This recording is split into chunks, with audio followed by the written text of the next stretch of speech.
Assalamualaikum warahmatullahi wabarakatuh. Nama saya Ahmad Fauzi Daulaye, NIM 22043067. Di sini saya akan mempresentasikan tugas minggu kedua mata kuliah Hukum Bisnis dan Regulasi. Pokok pembahasan materinya ada 6. Yang pertama, hukum dan masyarakat. Yang kedua, sistematika hukum. Yang ketiga, pengertian hukum bisnis. Yang keempat, subjek dan objek hukum. Yang kelima, sumber hukum. Dan yang keenam, sistem hukum Indonesia. Yang pertama, hukum masyarakat. Pada dasarnya, manusia mempunyai kedudukan sebagai makhluk individu. Namun, di sisi lain, manusia tidak bisa memenuhi segala kebutuhannya sendirian, walaupun dia mempunyai kedudukan maupun kekayaan.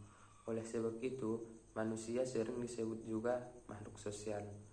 Dia akan bergabung dengan kelompok lain guna memenuhi kebutuhannya dan mewujudkan impiannya tersebut. Akan tetapi, pemikiran dan kepentingan setiap individu itu berbeda. Oleh sebab itu, dibutuhkan sebuah norma atau aturan agar kehidupan sosial masyarakat dan tujuan masing-masing individu bisa tercapai dengan baik.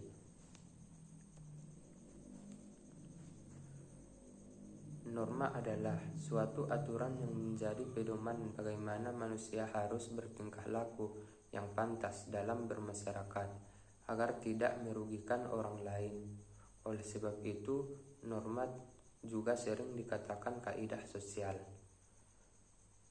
Norma dibagi menjadi 2 jenis kelompok. Yang pertama, norma yang berkaitan dengan aspek kehidupan pribadi, contohnya norma agama dan norma kesusilaan. Dan yang kedua, norma yang berkaitan dengan aspek kehidupan antar individu, misalnya norma sopan santun dan norma hukum. Macam-macam norma. Yang pertama, norma agama. Norma agama adalah kumpulan akidah atau peraturan yang bersumber dari Tuhan Yang Maha Esa. Setiap penganut agama mempercayai apa yang diatur dalam norma agamanya berasal dari Tuhan Yang Maha Esa yang disampaikan kepada nabi maupun rasulnya untuk disebarluaskan kepada manusia dan dijadikan sebagai pedoman hidup, misalnya mendirikan sholat, bersedekah, berzakat, dan lain sebagainya. Dan yang kedua, norma kesusilaan.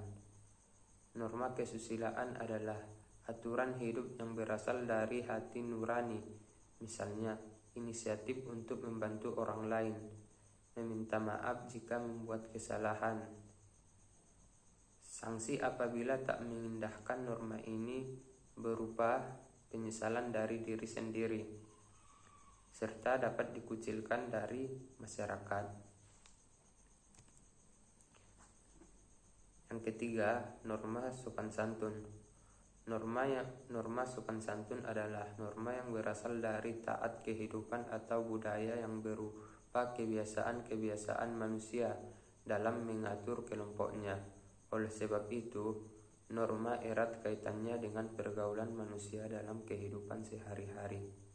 Misalnya, menghormati orang yang lebih tua, tidak memotong pembicaraan orang lain. Dan yang terakhir, norma hukum.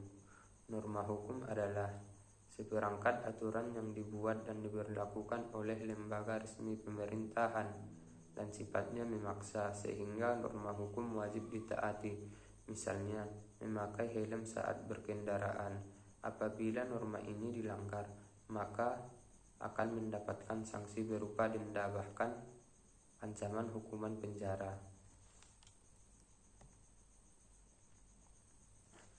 Kemudian, sistematika hukum. Yang pertama, hukum publik.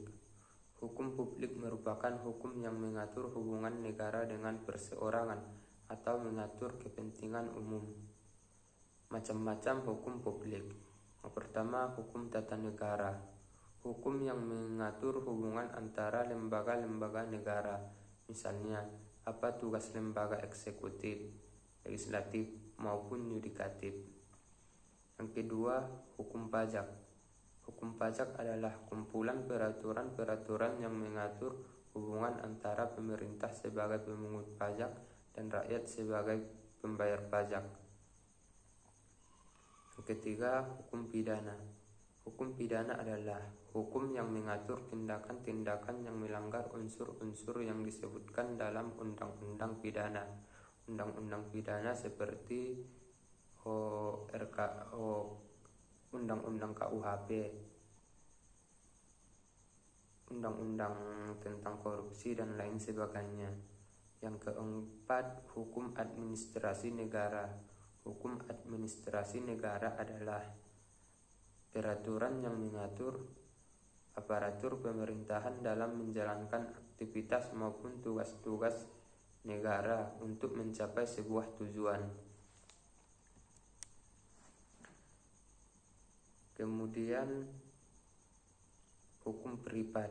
Hukum privat adalah hukum yang mengatur hubungan hak dan kewajiban individu yang satu dengan individu yang lainnya dalam bermasyarakat. Macam-macam hukum privat ada dua.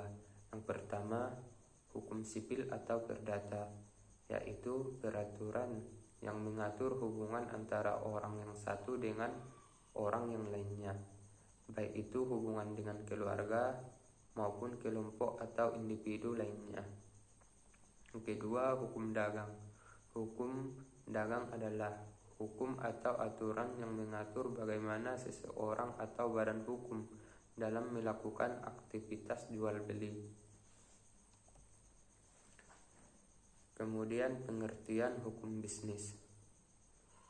Hukum bisnis atau business law dalam bahasa Inggris, Bestuursrecht dalam bahasa Belanda bermakna keseluruhan dari peraturan-peraturan hukum baik yang tertulis maupun tidak tertulis yang mengatur hak dan kewajiban yang timbul dari perjanjian-perjanjian maupun perikatan-perikatan yang terjadi dalam praktik bisnis.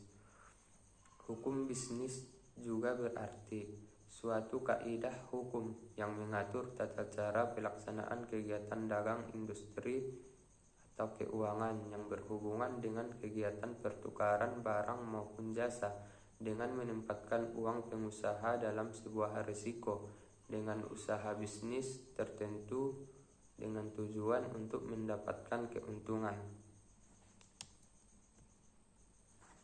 Kemudian subjek dan objek hukum.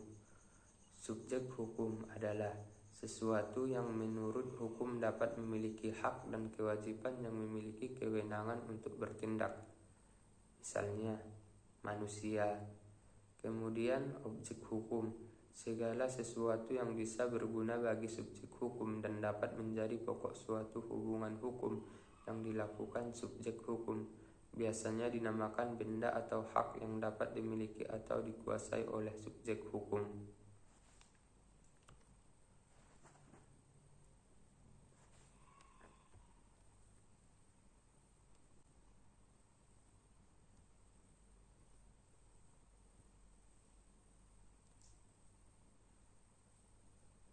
Kemudian sumber hukum. Yang pertama, undang-undang. Menurut Undang-Undang Republik Indonesia Nomor 12 Tahun 2011, undang-undang adalah peraturan tertulis yang memuat norma hukum yang mengikat secara umum dan dibentuk atau ditetapkan oleh lembaga negara atau pejabat yang berwenang melalui prosedur yang ditetapkan oleh peraturan perundang-undangan. Yang kedua, kebiasaan. Sumber hukum kebiasaan adalah perbuatan manusia yang terus dilakukan secara berulang-ulang. Apabila kebiasaan itu diterima oleh seluruh masyarakat dalam wilayah tertentu dan dilakukan secara berulang-ulang sehingga muncul sebuah hukum atau aturan yang mengatakan tindakan tersebut memang harus dilakukan. Misalnya, aturan adat dalam suatu pernikahan.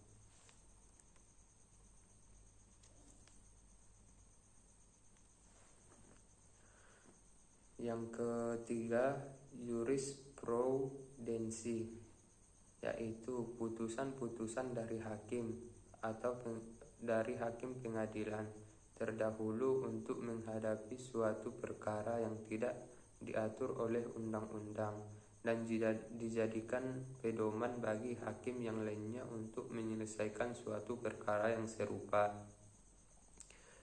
Kemudian yang keempat, traktat, yaitu perjanjian internasional yang dilakukan oleh dua negara atau bilateral atau lebih dari dua negara yang disebut dengan multilateral. Perjanjian ini tercipta karena adanya kesepakatan antara negara yang bersangkutan.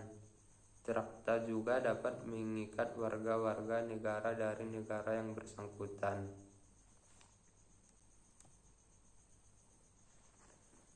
Kemudian perjanjian. Perjanjian menurut pasal 1313 KUHP.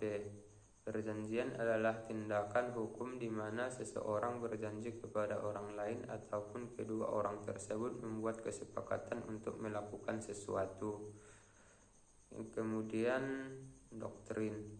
Doktrin adalah ahli-ahli hukum yang mempunyai pengaruh dalam pengadilan, di mana seorang hakim mengutip pendapat-pendapat para ahli tersebut sebagai bahan pertimbangan dalam pengambilan keputusan pengadilan tersebut.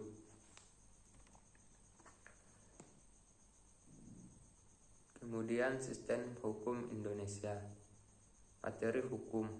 Materi hukum merupakan tatanan atau susunan hukum yang di dalamnya meliputi perencanaan hukum, pembentukan hukum, penelitian hukum, dan pengembangan hukum. Kemudian yang kedua, aparatur hukum.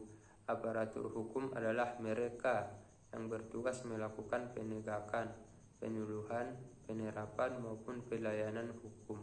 Misalnya seperti polisi.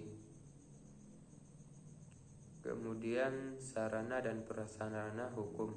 Sarana dan prasarana hukum adalah alat dan penunjang untuk menegakkan maupun memberi pelayanan hukum, misalnya dana yang dikeluarkan pemerintah kepada lembaga-lembaga penegak hukum. Kemudian pendidikan hukum. Pendidikan hukum adalah upaya pembelajaran mengenai hukum. Pendidikan hukum pada dasarnya sudah ditanamkan sejak SD lewat mata pelajaran pendidikan kewarganegaraan. Bahkan sekarang sudah ada fakultas hukum. Kemudian budaya hukum. Budaya hukum merupakan tanggapan umum yang sama dari masyarakat tertentu terhadap gejala hukum. Budaya hukum menunjukkan pola perilaku individu sebagai anggota masyarakat yang menggambarkan tanggapan yang sama terhadap kehidupan hukum yang dialami masyarakat yang menghayati. Cukup sekian presentasi saya, kurang lebihnya saya mohon maaf. Assalamualaikum warahmatullahi wabarakatuh.